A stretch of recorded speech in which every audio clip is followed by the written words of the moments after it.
So we're looking today at how to create subtitled videos. The first techie thing you should know is that the quality of your source video should be as high as possible. That's because we're making a copy of that video.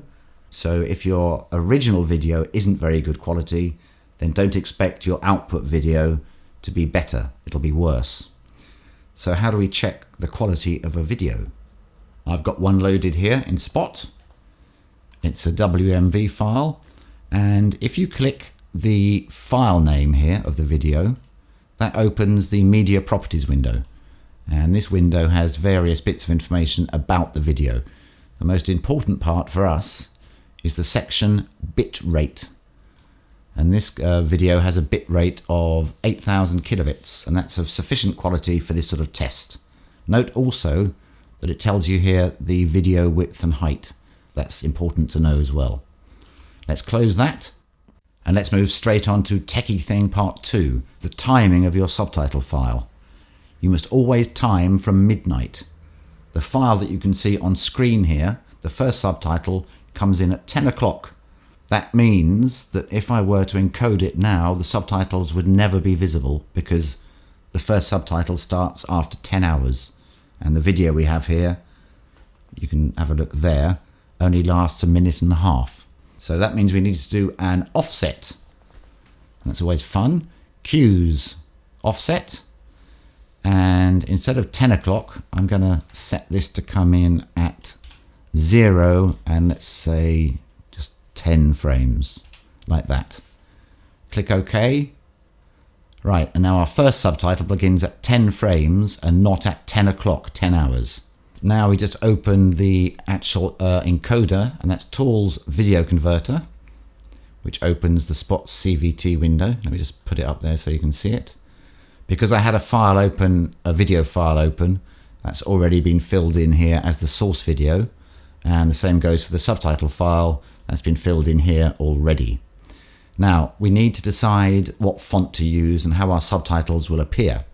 We do that by clicking this little button, which opens the display setup window, and it's here that you choose your font size, your border size, and your margins and so on. So set that the way you want it. I'm quite happy with this. One thing, oh yes, I nearly forgot techie point 4 or 3 or whatever it is. Video width and video height. Make sure that you select the same width and height as your source video. And if you remember in the media properties window, we saw that this video was 1440 by 1080. So we're using the same settings here. That's very important. So we're nearly ready to start encoding, hurrah! But there's one thing that we have to do still. Decide the settings to use to create that output video. If you do have experience of creating videos, if you're familiar with that sort of thing, then in the preset list here, don't choose any of these because they're for subtitling. Instead, click Custom, and then you can set your formats using these drop downs here. And I won't explain what these are because you'll know what they are. If you're not familiar with creating videos, then click on File, Load Output Options. Go to the Spot 6 installation folder, and in there's a subfolder called CVT, and CVT has a subfolder called Sample Formats. And these are formats that we've pre-created, if that's a verb for you, so you don't have to fiddle with all this stuff yourself. We've got high quality, medium quality, and very high quality. Let's go for very high quality. Let's choose a MOV, click Open, and that's there. That's filled in this section for us now, so we don't have to worry about each of these individual settings. One thing to note though, this has a video bitrate output of 15,000 kilobits, and that's a bit high. If you remember, in the media properties window, my WMV file has a bitrate of 8,000 kilobits. So 15 is a bit too much. Let's reduce that to 10. So we're ready to start. We're finally ready to convert our video and create the subtitled final product. But, isn't there always a but? There's going to be a problem. Watch this. I click Convert. Progress. Waiting for input. Still waiting. And still waiting. And we will wait and wait for a long time. While we're waiting, I shall tell you the only musical joke that I know. What do you get if you drop a piano down a mine shaft? A flat minor. And let me explain what's going on. Because in this box here, the display setup window, I've chosen Arial. That's fine. That's a common font. But in my Windows font folder, there are literally, I don't know, 300 fonts or something. And the encoder, when it begins, it looks through all those fonts, trying to find the one that we've selected and looking at various pieces of information and data in those fonts.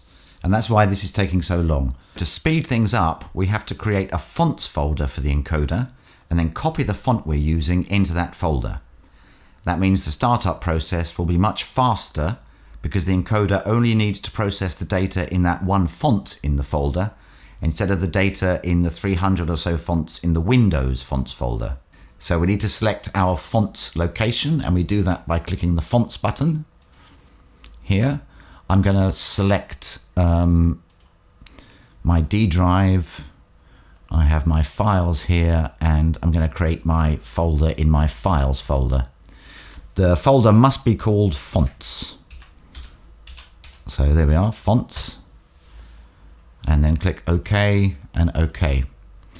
So now all that's left is to copy the font we're using, Arial, from the Windows font folder into our new specific for Spot CVT folder. So let's do that. Here's my fonts folder, which I just created. It's empty. Let's get the Windows fonts folder up. There's the Windows fonts folder, Windows fonts. We're looking for Arial, which is there. Just drag it over, and that's copied all the variants of Arial into our fonts folder. So let's close that. And now I'm going to do the encoding again. And this time you'll notice how quickly the whole process starts. In fact, because this will take some time, I'm not going to encode the whole video. You can specify just to encode a little bit. You can trim the video. I'm only going to encode 20 seconds. That's because I don't have any more jokes left. Anyway, look at the difference now. We've specified our fonts folder. We've got one font in there, so it should take a lot less time for the encoder to begin. Let's click convert. And it started already.